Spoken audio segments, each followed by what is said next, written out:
Gloria a Dios, que el Padre le bendiga en el nombre de Jesús de Nazaret.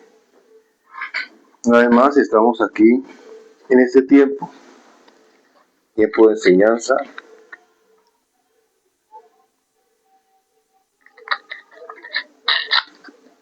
un tiempo de edificación.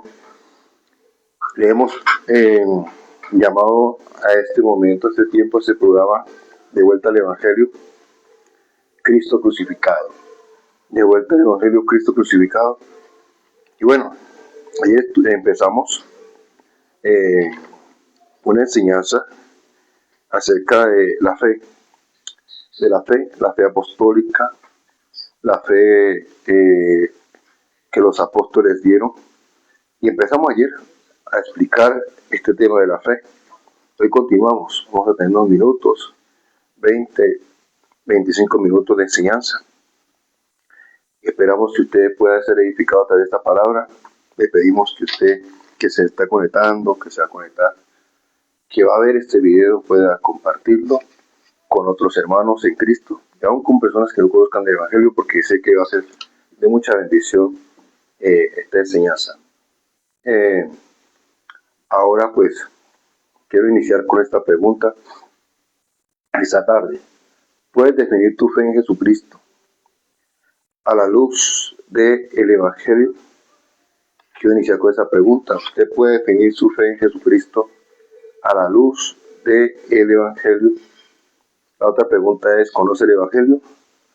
¿Conoce su contenido, su mensaje y propósito? ¿Conoces el Evangelio? Que usted va a apuntar ahí en su casa. ¿Conoce su contenido, mensaje y propósito? Leamos algunos textos aquí a manera de introducción para poder iniciar con esta palabra. Segunda carta a los Corintios, capítulo 11,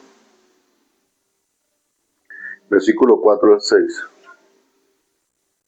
Segunda carta a los Corintios 11, 4 al 6.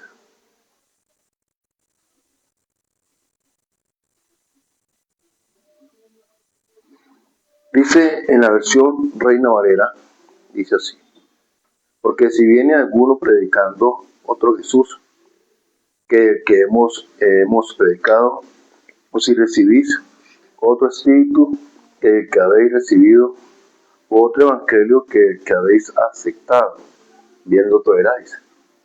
Y pienso que en nada he sido inferior a aquellos grandes apóstoles, pues aunque sea tosco en la palabra, no lo soy en el conocimiento.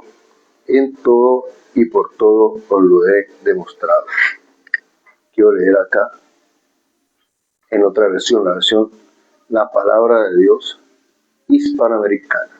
De hecho, si alguno viene y les anuncia otro Jesús distinto del que les hemos anunciado, o pretende que reciban un espíritu distinto del que recibieron, o un evangelio distinto del que abrazaron, ustedes lo aceptan tan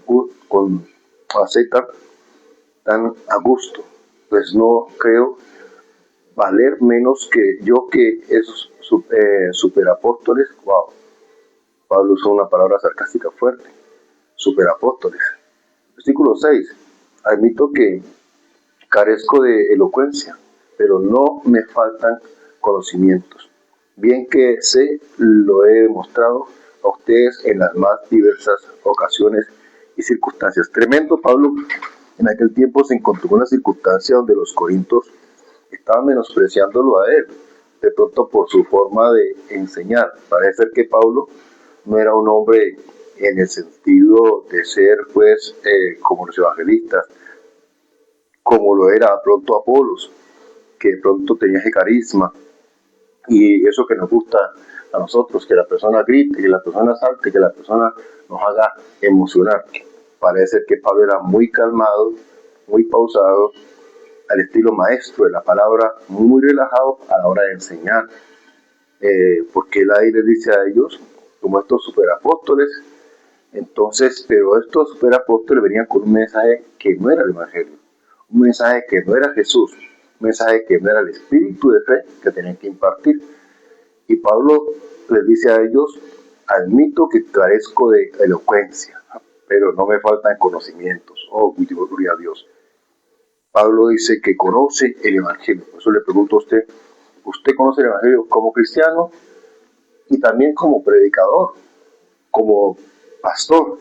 Es prácticamente obligación que un hombre de Dios, una mujer de Dios que está presidiendo en un púlpito tenga conocimiento claro del Evangelio.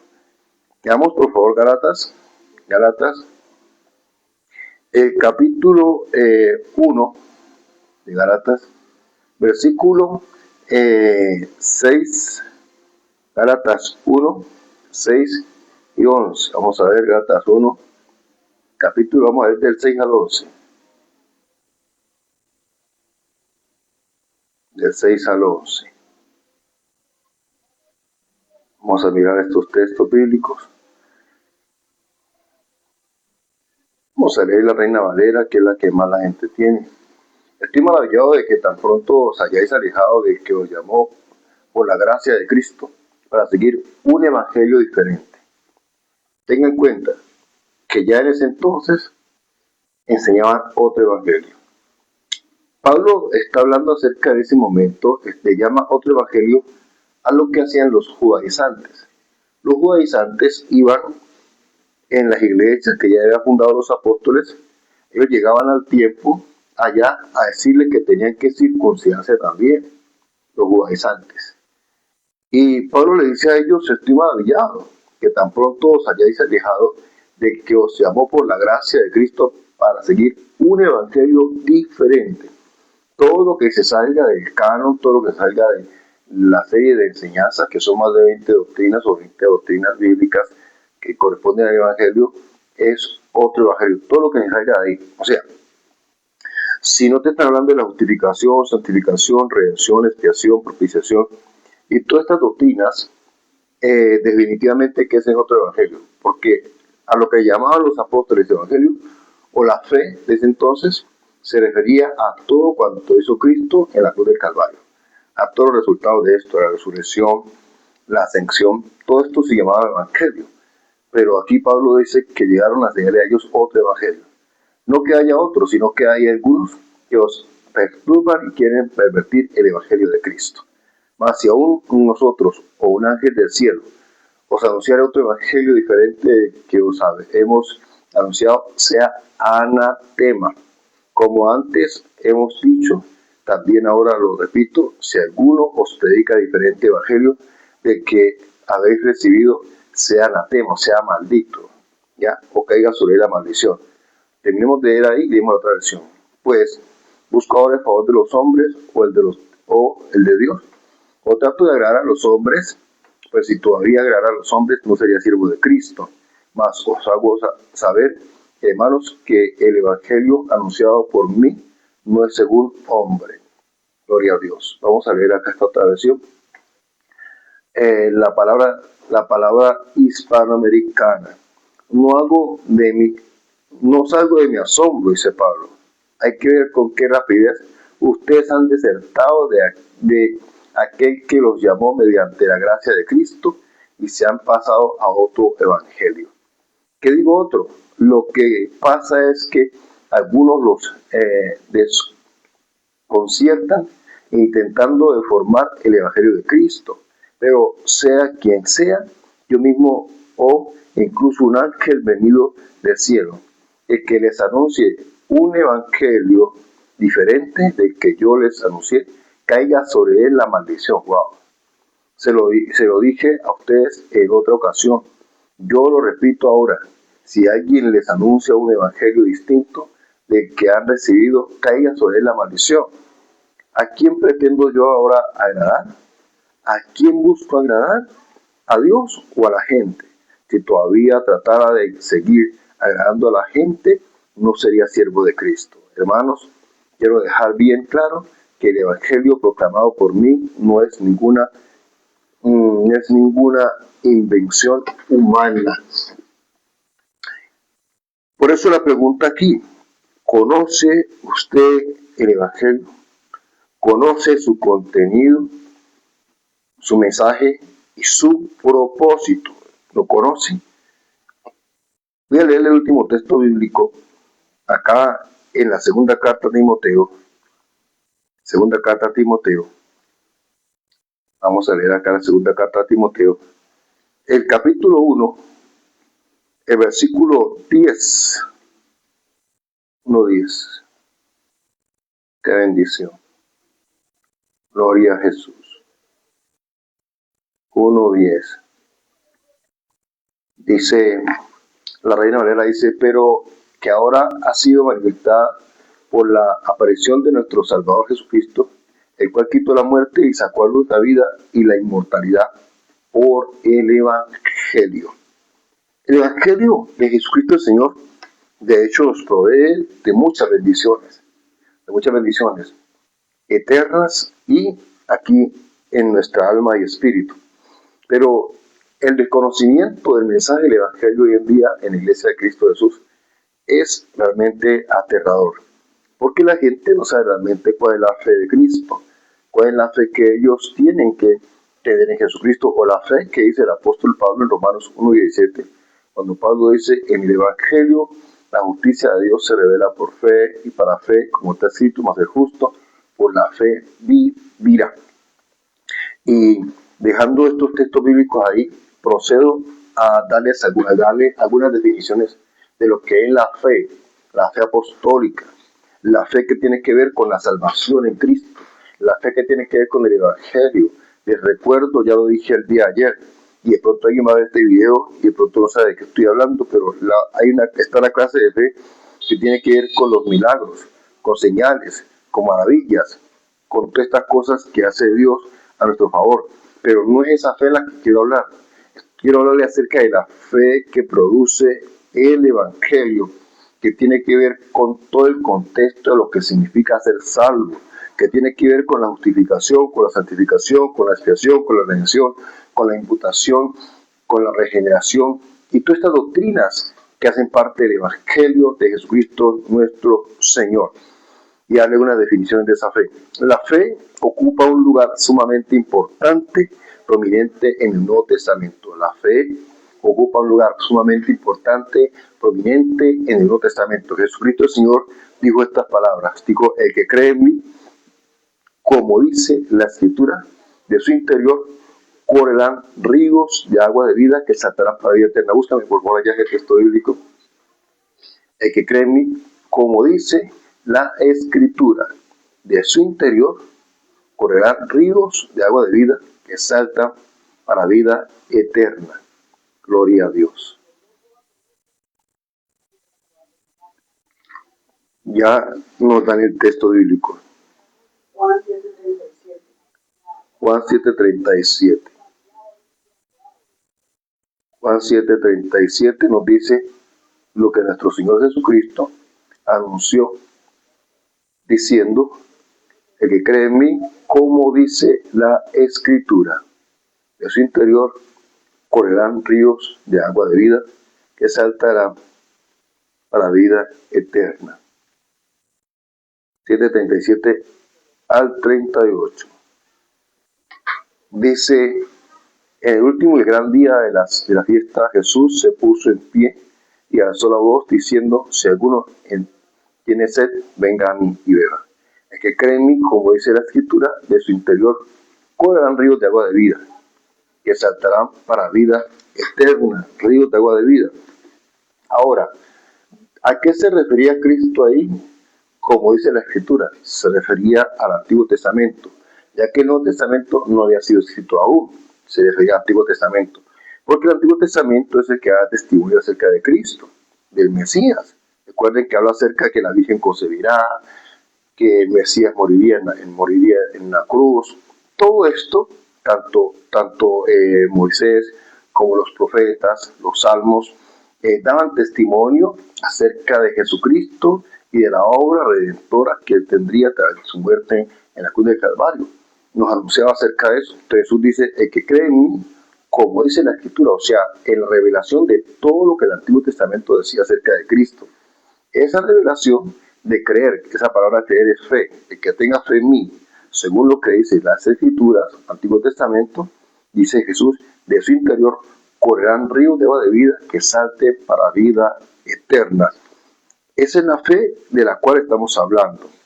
El sustantivo griego pistis y el verbo pisteu aparecen más de 240 veces, mientras que el adjetivo pistos aparece 67 veces, donde en el Nuevo Testamento.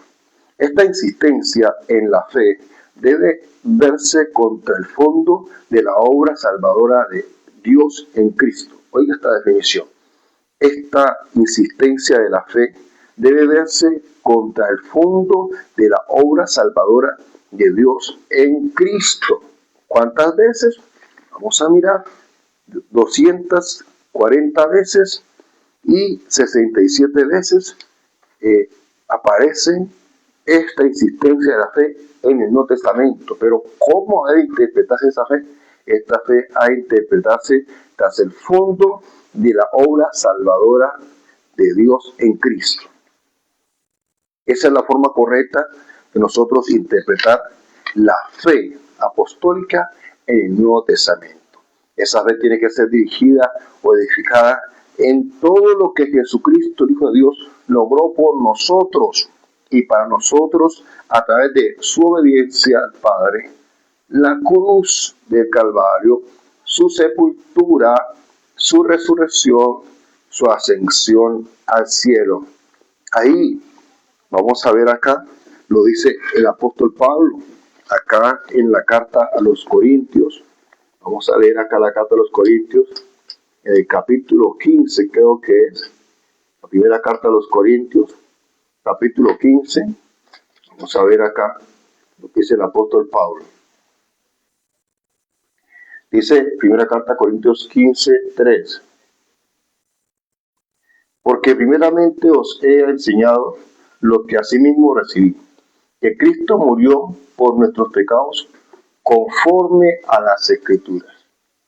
Cuando Pablo dice aquí que murió por nuestros pecados conforme a las Escrituras, se está refiriendo al Antiguo Testamento, a todos los textos bíblicos, la cual corresponden a la muerte, que hablaban de la muerte del Mesías.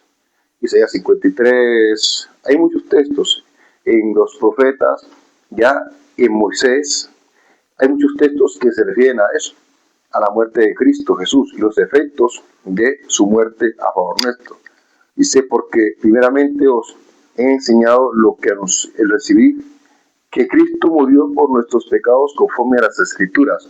Todos los sacrificios del Antiguo Testamento, todos, porque no solamente hay un sacrificio, está el sacrificio de los corderos, está también el sacrificio de los bueyes, de los palominos, que había que sacrificar el trigo. O sea, todos estos sacrificios que se hacían en el Antiguo Testamento, sacrificios de paz, todos eran una sombra de lo que Cristo venía a hacer. Las fiestas de los judíos eran sombra de lo que Cristo venía a hacer, los utensilios, el tabernáculo.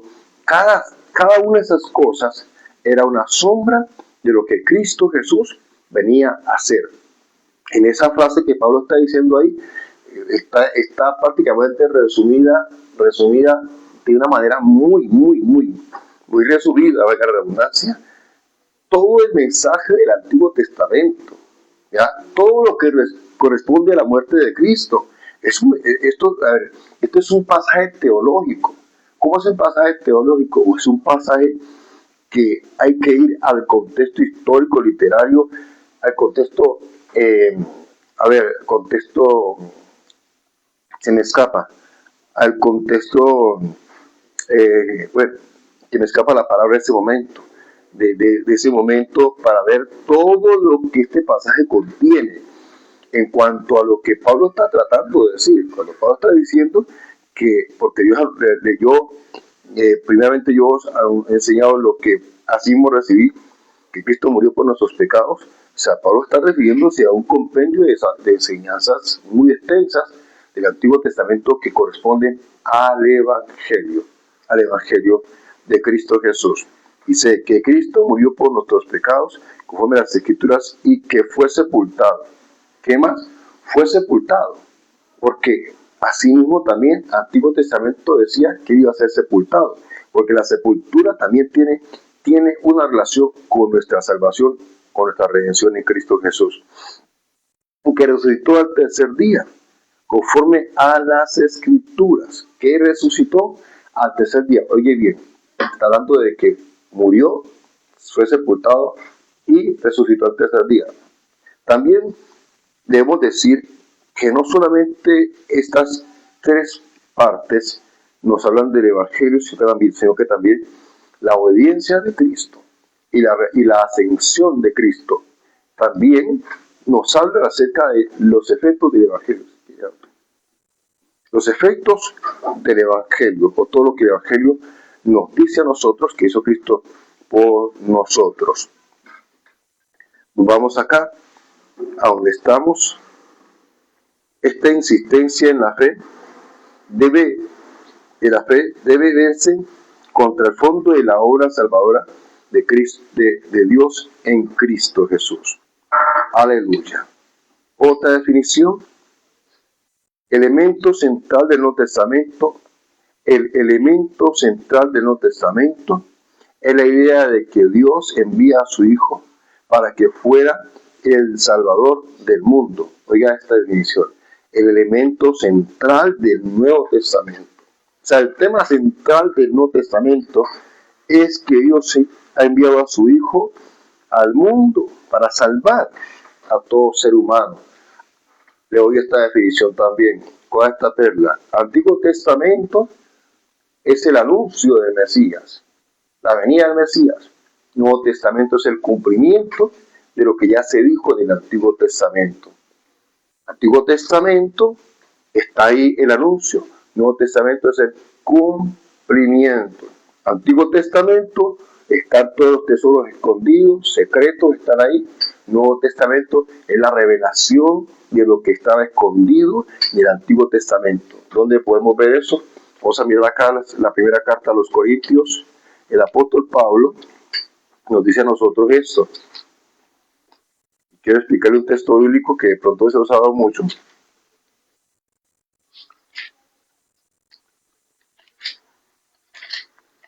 Acá dice así. A ver.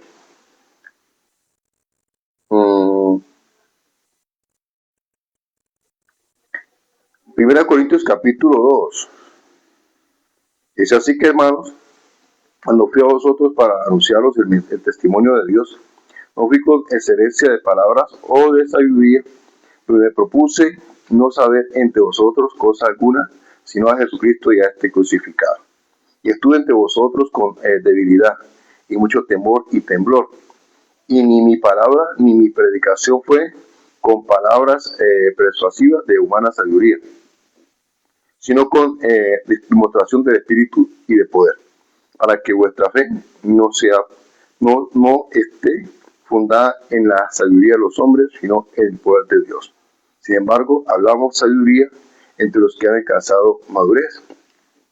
Y sabiduría no de este siglo, ni de los príncipes de este siglo que perecen, mas hablamos sabiduría de Dios en misterio, la sabiduría oculta, la cual Dios predestinó antes de los siglos para nuestra gloria, la que ninguno de los príncipes de este siglo conoció, porque si la hubieran conocido, nunca hubieran crucificado al Señor de gloria. Antes bien, como está escrito, cosas que ojo no vio, ni oído yo, ni ha subido al corazón de hombre, son las que Dios ha preparado para los que le aman, pero Dios nos las reveló a nosotros por el Espíritu, porque el Espíritu todo lo escudriña a lo profundo de Dios. Esta sabiduría que habla aquí las Escrituras, se refiere a la que estaba oculta en el Antiguo Testamento. Dice cosas que ojo no vio, ni oído yo, ni ha subido al corazón de hombre. Ningún maestro del Antiguo Testamento pudo entender esta sabiduría. Ninguno de los rabinos, ni Gamaliel, ni ninguno de los rabinos de los fariseos, de los escribas, de los saduceos, ellos no pudieron entender la sabiduría oculta que había en el Antiguo Testamento. En una ocasión, Jesús le dice a ellos, ustedes escudriñan las escrituras porque a ustedes les parece que en ellas tenéis la vida eterna y ellas son las que dan testimonio de mí. Jesús no le está diciendo a ellos que escudriñen las escrituras, está diciéndole a ustedes las escudriñan, buscando la vida eterna en ella. O sea, ustedes están buscando el mensaje incorrecto. Ustedes pretenden encontrar la vida eterna en el Antiguo Testamento, pero el Antiguo Testamento no se escribió para hablar de la vida eterna, se escribió para hablar de mí, es lo que Cristo está diciendo. El Antiguo Testamento da testimonio, es de mí. Aquí una vez más dice cosas que ojo no vio. Los eruditos indagaron, los eruditos estudiaron, los eruditos estudiaban el hebreo profundamente, los términos, todo ese idioma, pero no veían al Mesías, no veían al Maestro, no veían al Señor. Cosa que uno vio, no digo yo, porque los judíos de ese entonces esperaban era un Mesías que vendría a salvar a Israel del gobierno de los romanos. Pero entonces ellos no entendían que el Mesías moriría en la cruz. Por eso cuando Cristo le dice a los discípulos que tendría que morir, ellos quedan desconcertados porque ellos no han aprendido todavía el tema de que el Mesías moriría. Ellos no entendían que el Mesías venía a redimir al mundo entero. Y el Espíritu Santo tuvo que enseñarles a ellos. Jesús le dijo a los discípulos, tengo muchas cosas que deciros, pero aún no podéis sobrellevarlas. Pero cuando venga el Espíritu de verdad, Él los guiará a toda verdad. ¿A qué verdad? A Cristo y crucificado. Y aquí el apóstol Pablo, que también era un erudito de las escrituras del Antiguo Testamento, que perseguía a la iglesia precisamente porque creía que eran blasfemos, porque creía que se levantaban contra Moisés, cuando los discípulos estaban enseñando lo que realmente Moisés quiso decir. Pablo se levantó contra los discípulos, Pablo persiguió a los discípulos, pero Cristo le sale de encuentro a Pablo y entonces Pablo se convierte a Cristo, el entendimiento les ha abierto y este mismo Pablo es el que dice cosas que ojo no vio, no digo yo, ni ha subido corazón de hombre. Imagino que Pablo pensó, Gamaliel, el erudito Gamaliel, no me enseñó a Cristo. Solo el Espíritu Santo vino y le reveló a Pablo, a Cristo, en todo el Antiguo Testamento que Pablo sabía. El Espíritu Santo le organizó todo ¿cómo se llama? Todo este rompecabezas y le reveló a Cristo. Ahora leímos un texto que Pablo dijo que el evangelio que él predicó no le fue dado por hombre, sino que Dios fue quien le reveló. ¿Cómo así que le reveló? Pues Pablo conocía todo el Antiguo Testamento, pero no entendía el contexto del mismo. Pablo estaba totalmente descontextualizado. Pablo era un maestro, era un rabino, era un hombre erudito, pero Pablo necesitó el Espíritu Santo para entender todos los misterios que estaban escritos acerca de Cristo en el Antiguo Testamento.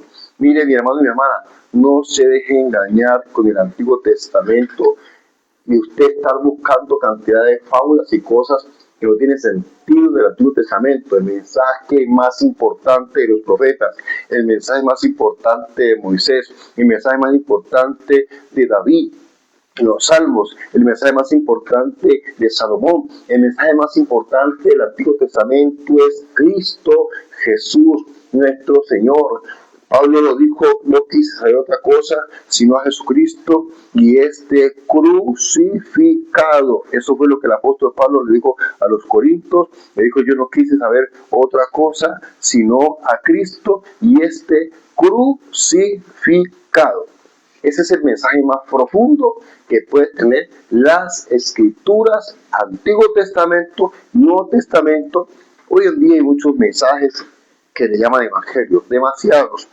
Por ejemplo, hay un mensaje que hay que tener mucho cuidado con él, el mensaje del empoderamiento y el mensaje de ese deseo de los apóstoles y profetas de llamarse padres hoy en día. Hay padres espirituales. Lo que yo estoy compartiendo es el hecho de que hay un énfasis muy en que usted le vean como el padre y como padre que estén honrándole a una manera excesiva como padre, sí, y hace mucho énfasis en eso y en eso y en eso y en eso, y ya lo que quiere es buscar prácticamente que la gente los idolatre, que la gente prácticamente los esté elogiando a ellos, engrandeciendo a ellos. Hay que tener cuidado con eso, mucho cuidado con eso. La paternidad es un tema bíblico, sí es un tema bíblico, pero los apóstoles no hicieron de eso prácticamente algo que hiciera que las personas los idolatraran. Pablo habla de la paternidad. El apóstol Juan dice, me alegro de que mis hijos, de escuchar que mis hijos anden en la verdad. Sí, la paternidad espiritual es un tema de la palabra de Dios. Solo que yo estoy viendo que hay mucho énfasis en el hombre, esas ganas de que reconozcan que ellos son los apóstoles, los profetas, los padres espirituales. Eso para mí es un peligro, Dios mío bendito. Hay un amor paternal, una honra paternal que hay que tener con el hombre de Dios que te engendró en el Evangelio, pero no podemos exagerar esa honra. El anciano Agayo, el amado, a quien amo en la verdad, oh gloria. Amado, yo deseo que tú seas prosperado en todas las cosas, que tengas salud, así como prospera tu alma. Pues mucho me regocijé cuando vinieron los hermanos y dieron testimonio de tu verdad, de cómo andan en la verdad. No tengo yo mayor gozo que el oír que mis hijos andan en la verdad. Mire, el apóstol Juan reconoce y llama hijos a los que andan en la verdad, sus hijos espirituales, sí los llama hijos, pero es que lo que yo veo hoy en día ya es una exageración de esa doctrina apostólica y profética en cuanto a la gente que ellos les imparten el evangelio. Yo creo que hay que poner cuidado a eso. Dios me llama a mí, yo tengo un llamado apostólico, yo conozco también la palabra de Dios, conozco doctrina, conozco el Evangelio. Yo, además de ser ungido como apóstol, soy teólogo, licenciado en Psicología del Sistema Familiar, tengo un doctorado, ¿ya? Varios técnicos de teología, un diplomado con la Universidad Bautista de 500 horas, con la Universidad Bautista. La Universidad Bautista es una universidad seria, y ese diplomado de la Universidad Bautista son 500 horas de enseñanza que recibí en esa universidad. Tengo un título de capellán. Y bueno, no estoy haciendo hablar de estos títulos. Estoy diciéndoles que yo soy una persona capacitada teológica y psicológicamente. Una persona capacitada que tengo muchos títulos, más de 11 títulos de parte de Dios. Pero eso no significa que yo tengo que hacer que los demás se arrastren ante mí, porque soy la eminencia, soy el caballo del equipo. No, hermanos, no. Manejemos esto con cordura. Por un lado está la honra de un hombre de Dios, está el respeto a un hombre de Dios, pero no podemos caer en la idolatría, no podemos caer en el señorío con los demás, no podemos caer en que nos vean como los superapóstoles. No, mi hermano y mi hermana, qué pena me da, pero creo que esa parte ya es una parte que está causando mucho daño hoy en día en el pueblo de Dios. He oído algunas personas por ahí que salen con unas barbaridades, locuras prácticamente, locuras en cuanto a la honra.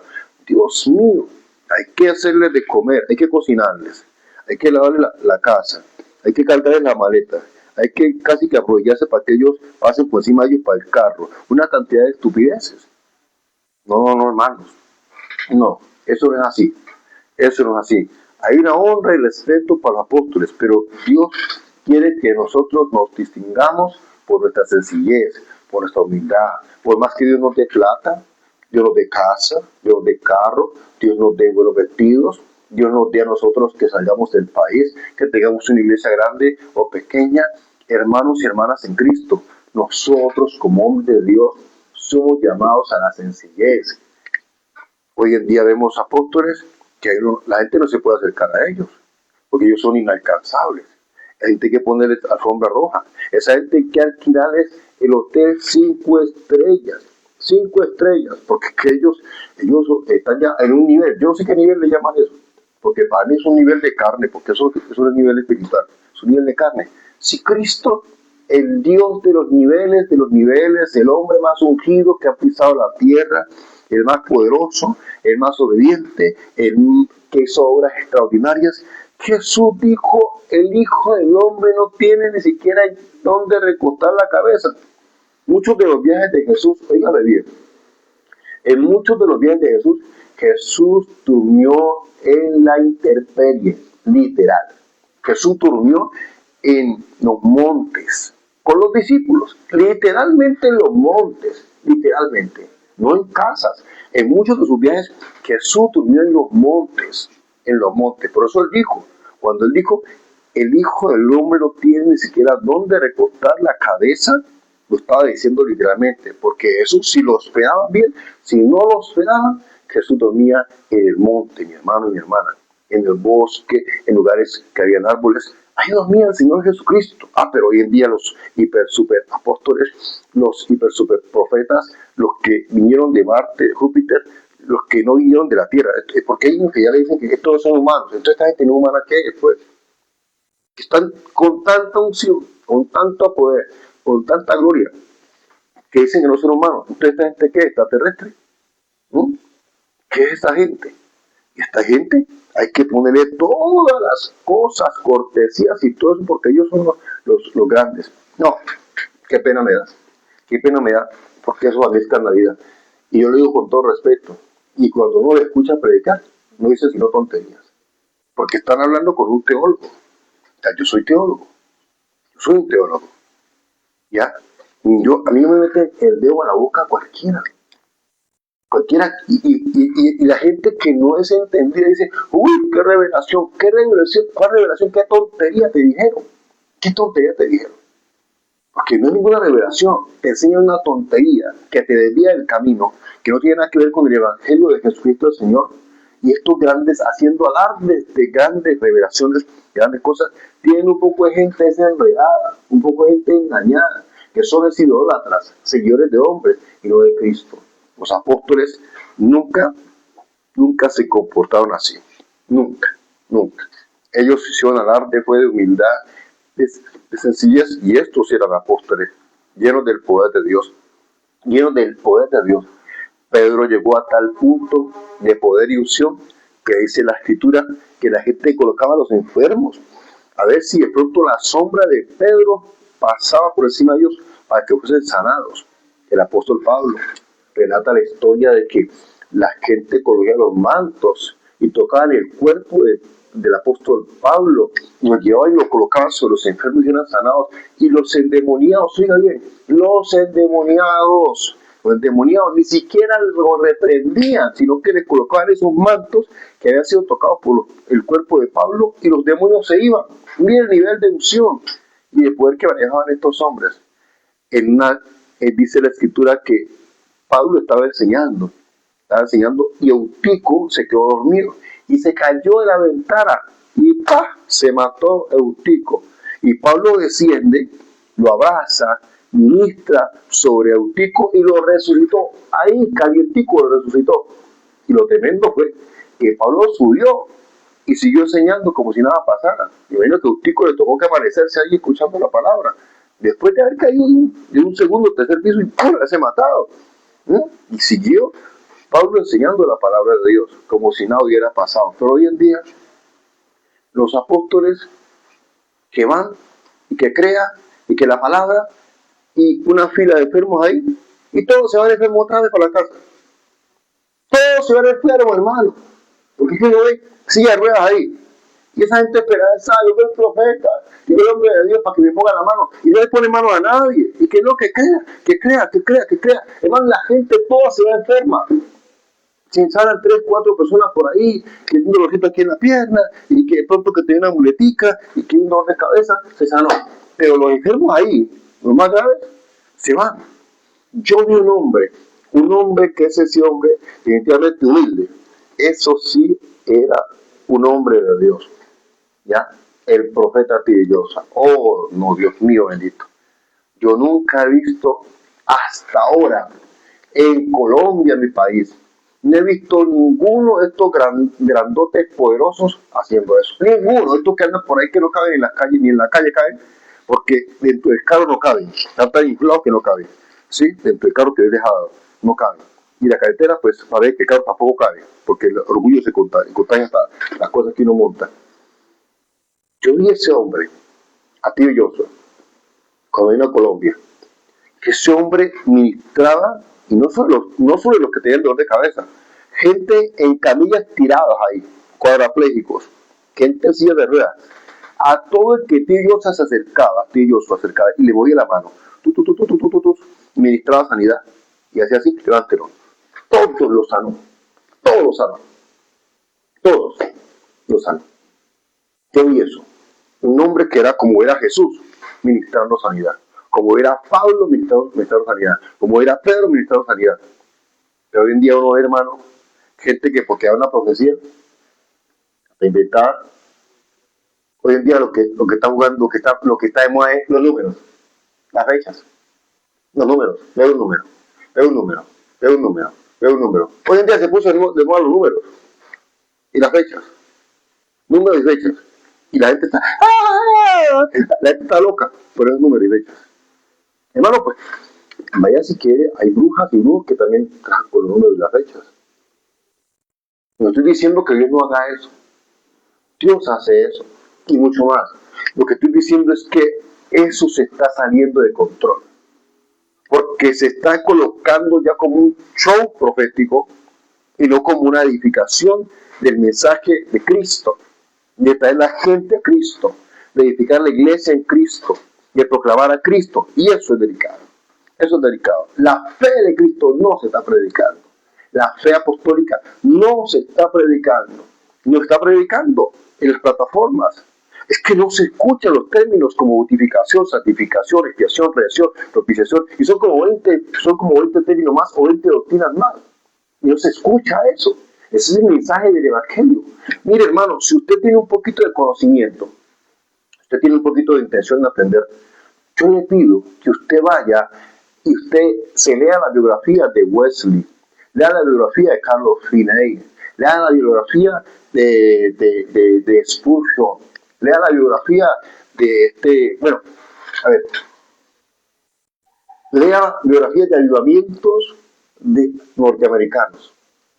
Usted se va a dar cuenta que la mayoría de los avivadores de hace 100 años, los genuinos avivamientos que transformaban socialmente, transformaban la sociedad, la transformaban.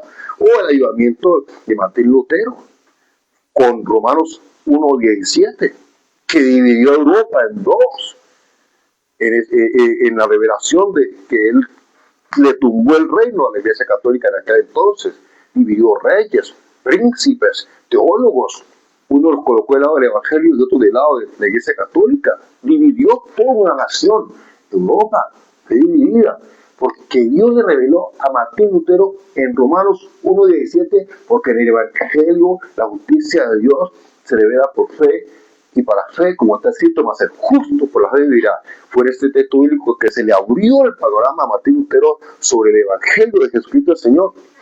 Usted en su iglesia ha recibido un estudio de Romanos, y han explicado Romanos. Romanos es el libro del Evangelio, la carta del Evangelio, la carta magna del Evangelio, aleluya, donde hay un contenido extraordinario, y muchos avivamientos se gestaron a partir del estudio de Romanos, cuando se hablaba de Romanos. Así que yo le invito a que usted se motive a estudiar, porque quizás usted esté en otro evangelio, en otra fe, creyendo en otro Jesús, que los superapóstoles, superprofetas, hoy en día los superungidos, le han vendido. Dios me ha llamado a mí a un ministerio apostólico, pero soy consciente de algo, que Jesucristo es el Señor, y que nosotros estamos para proclamar nuestra fe en Cristo, llevar la gente a Cristo y no a nosotros. Que el Padre te bendiga en el nombre de Jesucristo nuestro Señor. Mañana estaremos aquí compartiendo esta palabra de vuelta al Evangelio, Cristo crucificado comparte con alguien esta palabra. Bendiciones.